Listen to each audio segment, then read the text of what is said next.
বাদুড়িয়া পৌরসভার চেয়ারম্যান দীপঙ্কর ভট্টাচার্য গ্রেপ্তার। পালিয়ে থাকার পর গোপন আস্তানা থেকে তাকে গ্রেপ্তার করে বাদুড়িয়া থানার পুলিশ। গতকালই আমরা দেখিয়েছিলাম এই দীপঙ্কর ভট্টাচার্যর পার্টি অফিস থেকে এবং একটি বাগান বাড়ি থেকে 4000 সরকারি ত্রিপল পুলিশ উদ্ধার করেছিল। এরপর তার বিরুদ্ধে দুটি পৃথক অভিযোগ দায়ের হয় বাদুড়িয়া থানায়। গতকাল রাতে আবারও দীপঙ্কর ভট্টাচার্যের একটি কম্পিউটার সেন্টার থেকে উদ্ধার করে 80 লক্ষ টাকা ও বান্ডেল বান্ডেল সরকারি ত্রিপল এবং অন্য একটি গোপন আস্তানা থেকে দীপঙ্কর ভট্টাচার্যকে গ্রেপ্তার করে পুলিশ। গতকাল আমাদের সিপিআইএম পার্টি বাদুড়িয়া 3 নম্বর এরিয়া কমিটির সম্পাদকের পক্ষ থেকে পৌরসভার 12 নম্বর ওয়ার্ডের 1 নম্বর কলোনির এই বিল্ডিংটাতে এবং আরও কতগুলো জায়গায় অবৈধ জিনিসপত্র আছে এরকম একটা অভিযোগ আমাদের পার্টির পক্ষ থেকে করা হয়। পুরা শাখার কমরেডরা দায়িত্ব নিয়ে এটা করে। কালকে বিকেলে পুলিশ আসে, তারপরে 4 ঘন্টা পুলিশ থাকার পরে চাবি খুঁজে না পেয়ে এই ঘরে ঢোকে, অনেক ত্রিপল পাওয়া যায়।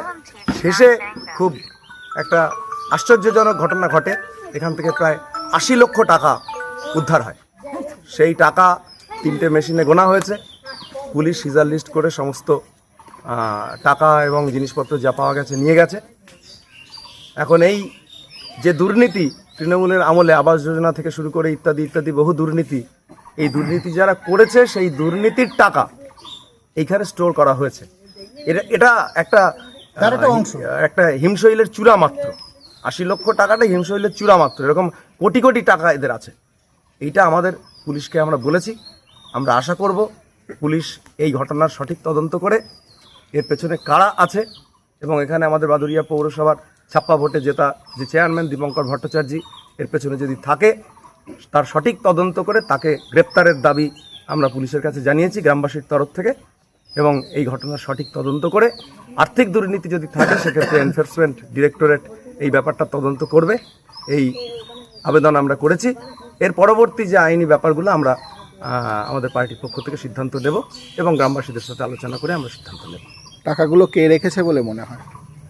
টাকাগুলো আমাদের যে এখানকার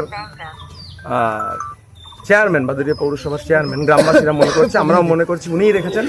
কারণ এখানে গ্রামবাসীরা ওনাকে আর শামীম গাজী ছাড়া, ওনার যে কাছের মানুষ, এদেরকে ছাড়া কাউকে ঢুকতে দেখেনি কেউ। তাহলে ওরাই রেখেছে, এটা প্রমাণিত হয়। এখন তদন্ত বলবে আগামী দিনে কি ঘটনা।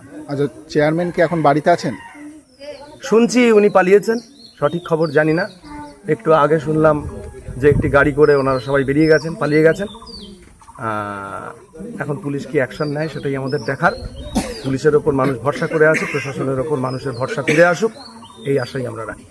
আচ্ছা, এই টাকার উৎস কি, আপনার কি মনে হয়? এই টাকার উৎস হচ্ছে আবাস যোজনা দুর্নীতির টাকা। এখানে আবাস যোজনাতে এক একজনের ঘরের জন্য, আবাস যোজনার ঘরের জন্য 1 থেকে 30,000 40,000 করে টাকা নেওয়া হয়েছে এক একজন মানুষের থেকে।